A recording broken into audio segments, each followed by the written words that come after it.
We're live from New Delhi. You're watching DD India Live, India's voice to the world. I'm Lipakshi Khurana, coming up in the next 30 minutes.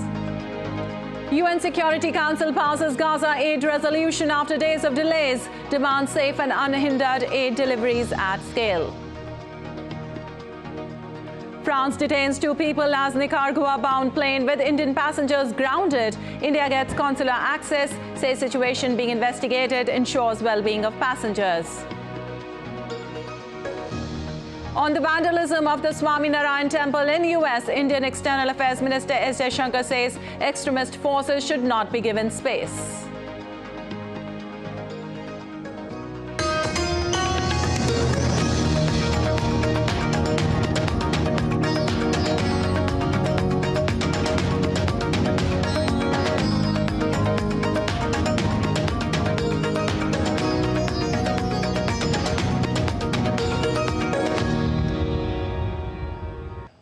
And now the latest on the Israel-Hamas conflict. The United Nations Security Council has passed a resolution calling for urgent action to get more humanitarian aid into Gaza. The move comes after days of delays as UN members negotiated on a draft text that was palatable for all those on the Security Council. DD India's William Denselor reports from UN headquarters in New York. After numerous delays and plenty of diplomatic wrangling and negotiations, finally, the Security Council felt in a position to take this draft resolution to a vote. The United States and Russia abstained. They were the 2 nations to do so, but crucially, they did not use their power of a veto, which meant that with 13 nations of the 15 on the Security Council approving this resolution, it was adopted. We know so much more needs to be done to address this humanitarian crisis and to lay the groundwork for a lasting peace. And let's be clear, Hamas has no interest in a lasting peace. Hamas is determined to repeat the horrors of October 7th over and over and over again. And that is why the United States supports Israel's right to protect its people from acts of terror. And I'll note that the resolution does not support any steps that would leave Hamas in power, which in turn would undermine the prospects for a 2-state solution. What it calls for? Well, it calls for urgent steps to immediately allow the safe, unhindered and expanded humanitarian access and to create the conditions for a sustainable cessation of hostilities. That is a marked difference from the language we saw earlier this week that called for urgent and sustainable cessation of hostilities. The resolution also calls for the UN to appoint a coordinator to establish a UN mechanism for accelerating the provision of humanitarian relief consignments to the Palestinian enclave. It calls for the immediate release of Israeli hostages and for all sides to respect international humanitarian law. We supported this resolution, which will streamline aid checks so we can massively scale up the humanitarian response. It demands the immediate and unconditional release of hostages, and it calls for steps towards a sustainable cessation of hostilities. As far as Israel is concerned, well, they said that the UN Security Council should focus more on condemning Hamas and freeing Israeli hostages than negotiating this text. Israel not only has a right but an obligation to guarantee its security. This is why our mission to eliminate Hamas's capabilities has not changed. And this is why security inspections of aid will not change. Israel will not permit the regrouping and rearming of Hamas, as the atrocities of October 7th can never be allowed to repeat themselves. We heard from the UAE, who was a sponsor of this resolution, saying that while it isn't perfect, there are real hopes that this can at least facilitate more humanitarian aid to enter Gaza, as well as to see more done to protect humanitarian workers. William Denslow in New York, reporting for DD India. Meanwhile, the United Nations has called for immediate release of hostages held by Hamas. To the horrific terror attacks launched by Hamas on 7 October. And nothing can possibly justify those attacks or the brutal abduction of some 250 hostages. And I repeat my call for all remaining hostages to be released immediately and unconditionally. And the spokesperson of the Israeli Defense Forces, Daniel Hagari, has reacted to the UN resolution adopted by the Security Council. The IDF spokesperson said that the resolution includes a demand for the unconditional and immediate release of the hostages held by Hamas and to allow humanitarian access to address their medical needs. It's important tonight to say that in today's decision by the UN that passed few hours ago and accepted by Security Council, the demand which was raised for an immediate release of the hostages without conditions and to allow humanitarian access in order to get medical needs for the hostages held by Hamas, we call on the international community and the international organizations to implement the decision. Well, the White House on Friday has said that a dual U.S.-Israeli citizen believed to have been abducted by Hamas was killed during the raid in Israel on the 7th of October. The citizen named Gadi Haggai, a 73-year-old man, was reportedly taken alongside his wife, Judy, near Kibbutz Nir Oz in southern Israel on the 7th of October. It is believed his remains are being held by Hamas in Gaza. However, it remains unclear how or where he died. The Hostage and Missing Persons Families Forum says 5 to 10 U.S. citizens are still being held hostage.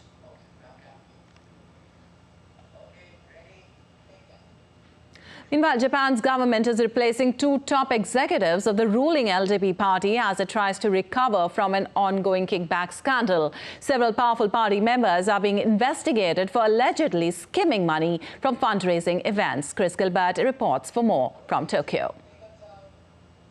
The New Year's end-of-year period here in Japan, we see the end of two more top executives of the LDP, the ruling party. It is the policy chief and the diet affairs chief, the diet being Japan's parliament. They are being replaced by the former education and defense ministers, respectively. This, of course, follows the resignation of four very powerful senior members of the cabinet just last week over this fundraising scandal.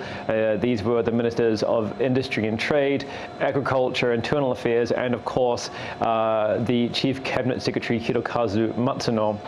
He was the face of this administration, the man who met the press every day. They're all being investigated for allegedly, skimming off the top or receiving kickbacks from fundraising events. And the Prime Minister has, although he's not been directly investigated, is still somewhat appearing linked to this. His polls, his approval ratings have certainly taken a beating, some at record lows going back 70 years. The GG newspaper has him at about 17%. The Mainichi Shimbun, 16% approval ratings. Kyoto, a record low of 22%.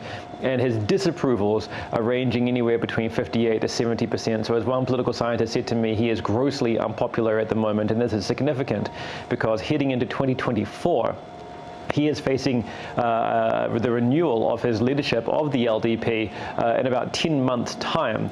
And analysts had expected that he had wanted to call a snap election before then to get the public to refresh his mandate before the party gets a shot at it. But they're saying now that with numbers this bad, the LDP may only bleed votes and the Prime Minister may only make himself or corner himself into an even worse position. So he has several headaches to address when he starts the new political year in 2024. Chris Gilbert in Tokyo reporting for DD India. Well, also, France has grounded a charter flight headed to Nicaragua carrying 303 Indian passengers. The flight, carried out by Romanian charter company Legend Airlines, had departed from Dubai and landed at the small Vatry airport on Thursday afternoon for a technical stopover when police intervened. Two people have been arrested for questioning in this regard. A judicial investigation has also been launched into the conditions and purposes of the trip. In a social media post, Embassy of India in France said French authorities informed it of a plane with 303 people, mostly Indian origin, from Dubai to Nicaragua, detained on a technical halt at a French airport. Embassy team has reached there and obtained a consular access. The embassy further said it is investigating the situation and also ensuring well-being of the passengers. And moving on, India's External Affairs Minister Dr. S. Jaishankar said that Indian consulate has condemned the defacement of the Swaminarayan Mandir Vasana Sansutha authorities in the United States. The Indian embassy in San Francisco has asked for quick action against the perpetrators who were involved. Bharat के बाहर जो extremism जो है, जो अलगावादी, जो separatism जो है, ऐसे ताकतों को स्पेस नहीं मिलना चाहिए। और जो हुआ है, हमारे राजदूतावास ने, कॉन्सुलेट ने मुझे वो वहाँ की सरकार और वहाँ के पुलिस के साथ शिकायत की है और ये इस पे मेरे ख्याल से इंक्वायरी जारी है। And the Consulate General of India in San Francisco said that the incident has hurt the sentiments of the Indian community. They have pressed for quick investigation and prompt action against the vandals by the U.S. authorities in this matter.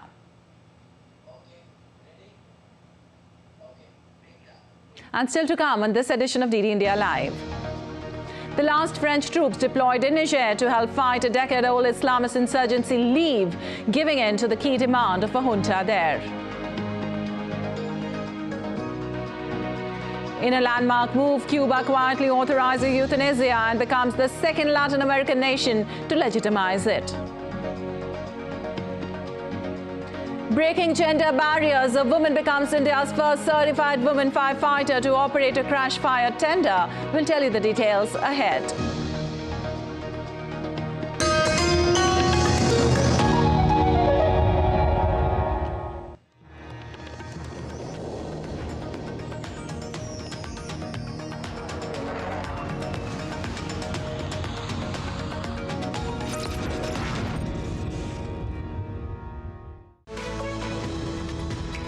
We just don't bring you the news as it unfolds. We get to the heart of the matter. We don't just present facts. We demystify complex social, political and economic events. We break stories that shape the world's present and future because you deserve the truth. I am Tanvi Taneja from New Delhi. I'm Ollie Barrett from London. I'm Nick Harper from Washington, D.C.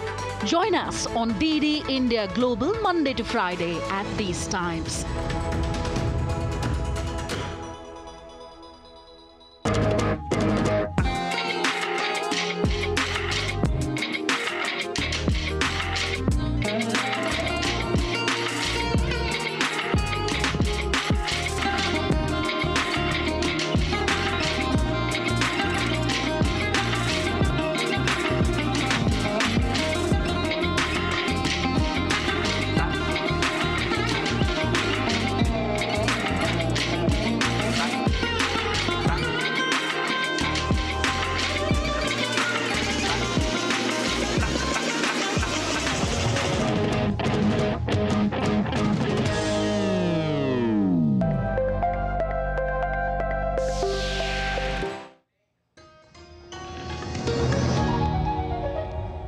Welcome back. You're watching DD India Live. I'm Lipakshi Kuran, and moving on. The United States Supreme Court refused to immediately rule on former President Donald Trump's claim that he cannot be prosecuted for trying to overturn his 2020 election defeat, allowing a federal court to continue reviewing the case. The decision came as Trump faces a slew of legal troubles. The court, responding to an extraordinary request from special counsel Jack Smith, denied a request to surpass the federal appeals court's ruling on Trump's request for criminal immunity before his trial, which is set to start in March next year. The court issued its order without any explanation. The court may still decide to reconsider the issue later.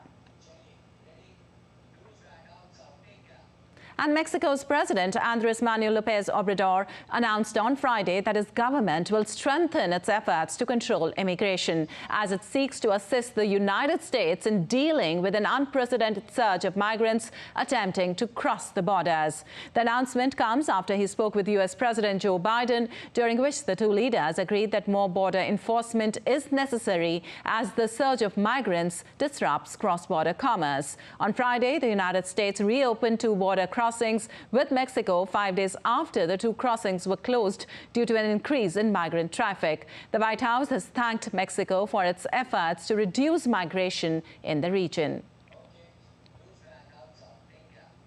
Well, thousands of Argentines took to the streets for a third day to protest against President Javier Milei's decree ending limits on exports in a bid to salvage an ailing economy. Protesters gathered to call for a nationwide strike as riot police moved in to stop protesters from blocking streets. The decree, signed by the country's new president, Javier Milei, contains more than 300 measures designed to implement economic shock therapy to correct the country's macroeconomic imbalances. The country is in the midst of a recession, triple-digit inflation, and a rising poverty rate.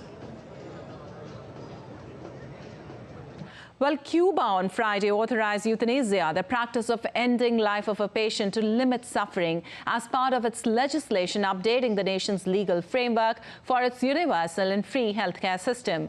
There was, however, barely a mention in Cuba's state-run media that the government would approve the practice with no public debate.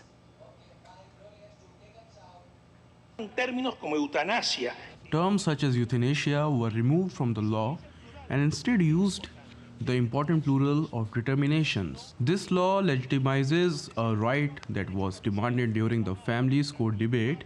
Many people refer to it.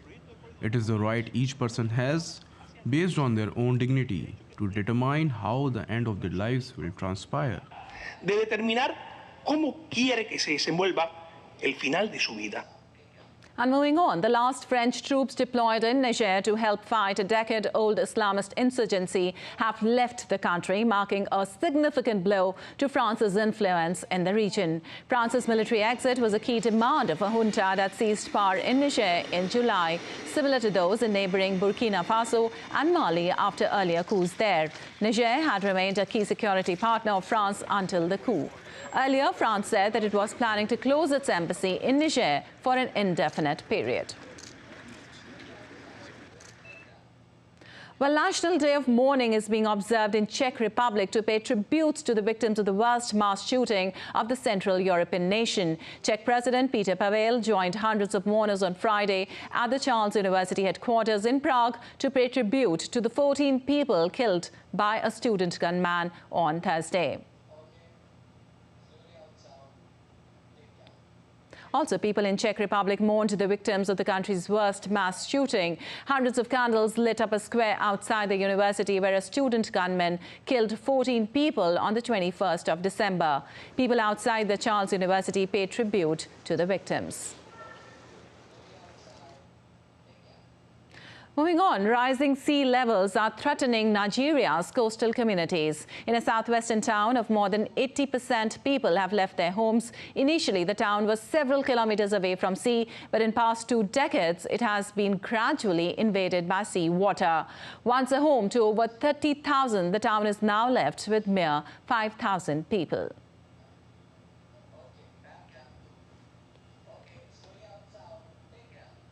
And Disha Naik, a dedicated firefighter in the Aerodrome Rescue and Firefighting Unit of Manohar International Airport in the Indian state of Goa, has broken gender norms by becoming India's first certified woman firefighter to operate a crash fire tender. Watch this special report. Meet Disha Govind Naik, a true pioneer who broke free from stereotypes to become the nation's first female crash fire tender driver and Goa's first female firefighter.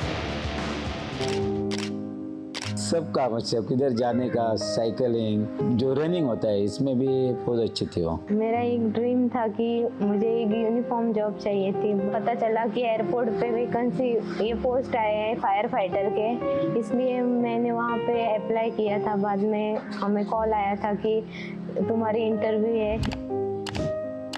With the unwavering support of her parents, she embarked on firefighter training, emerging as a transformed individual. About Disha, I know her since 2021, but I met her personally in the Raebareli, where I seen that her dedication and the energy during the drill, and also she stood first there in the merit in the overall physical endurance. She is also the first lady firefighter in India who is authorized to drive the crash fire tender, and she is right now driving the crash fire tender at the Manohar International Airport. From riding bullets to mastering CFT driving, Disha continually surprised both her community and seniors with her remarkable accomplishments.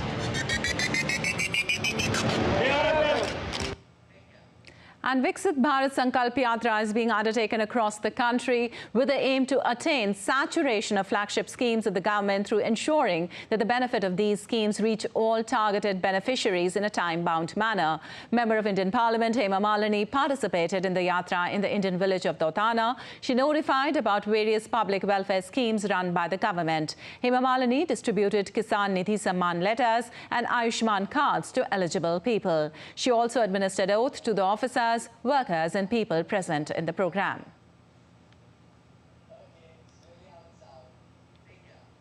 And India is observing its former Prime Minister Chaudhry Charan Singh's birth anniversary on the 23rd of December. On the occasion, Speaker of India's lower house of Parliament Om Birla paid floral tribute to the ex-Prime Minister. Chaudhry Charan Singh was the 5th Prime Minister of India. His birth anniversary is also celebrated as Kisan Divas or Farmers' Day.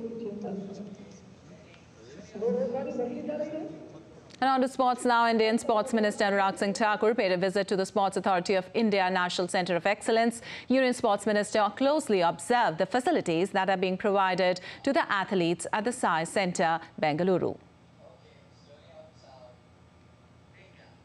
An Australia women's cricket team fought back against India in the second session on the third day of one-off test in Mumbai. Indian bowlers got only 1 wicket in the session as Tahila McGrath and Elsie Perry kept the Indian bowlers at bay. The pair added over 80 runs for the third wicket. Perry fell after scoring 45. McGrath has been so good as she has used her reach to get forward and negate the spin. Along with Perry, the duo put pressure on the Indians with their boundaries of loose balls. The deficit is just 31. And once they erase that, every run from there will be so crucial. Earlier, India scored mammoth 406 runs in the first innings. Australia deployed a short ball tactic today morning and wrapped the last 3 Indian wickets inside 45 minutes. Pooja Vastrakar played a few pull shots to get to 47 before perishing. Deepti Sharma top scored with 78.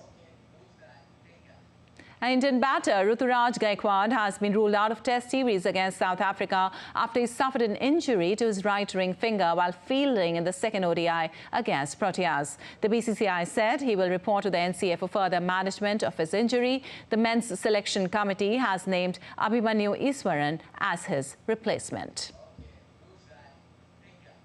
Well, India's under-19 cricket team will participate in tri-series involving South Africa and Afghanistan ahead of World Cup in South Africa. The tri-series will be played in Johannesburg. Uday Saharan will lead the 15-member squad. The India under-19 side will kickstart its campaign against Afghanistan on the 29th of December and then take on South Africa on the 2nd of January. It will then play against Afghanistan on 4th of January and then take on South Africa on January 6th.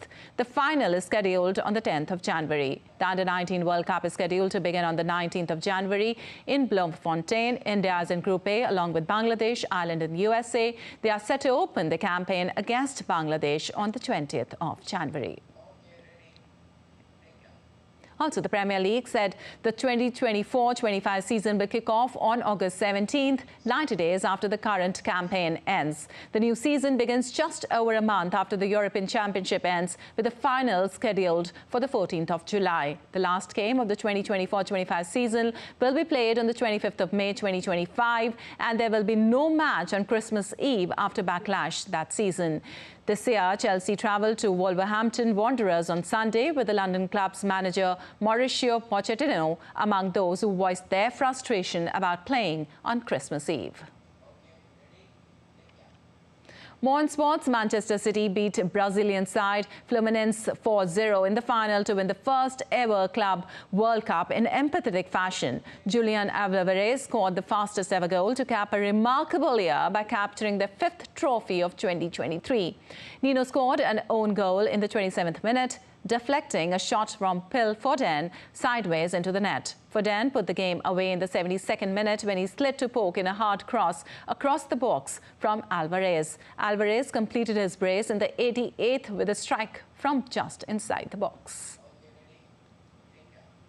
And Inter Miami have signed striker Luis Suarez. The club announced the development on Friday. Suarez will once again team up with close friend and former Barcelona teammate Lionel Messi.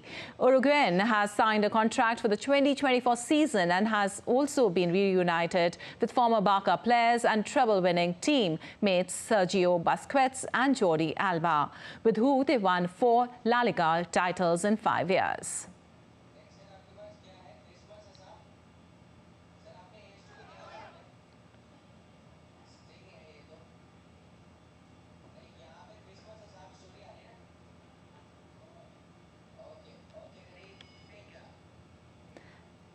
And as Christmas is just around the corner, celebrations begin around the world. In the northeastern Indian side of Assam, the nursing team at Apollo Hospital celebrated Christmas with decorations and carol singing at non-critical patient areas.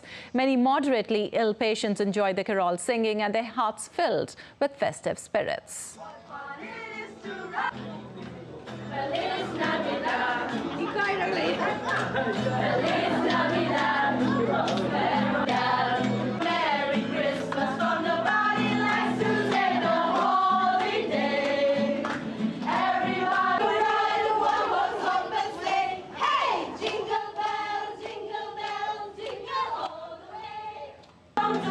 Well, with that festive spirit, we wind up this edition of DD India Live. But let us know your thoughts on the news of the day. You can connect with us on Facebook, X, formerly known as Twitter, and Instagram. We'll be back with more news as it breaks here on DD India. I'm Lipakshi Khurana from all of us here in Delhi. Thanks for watching DD India Live.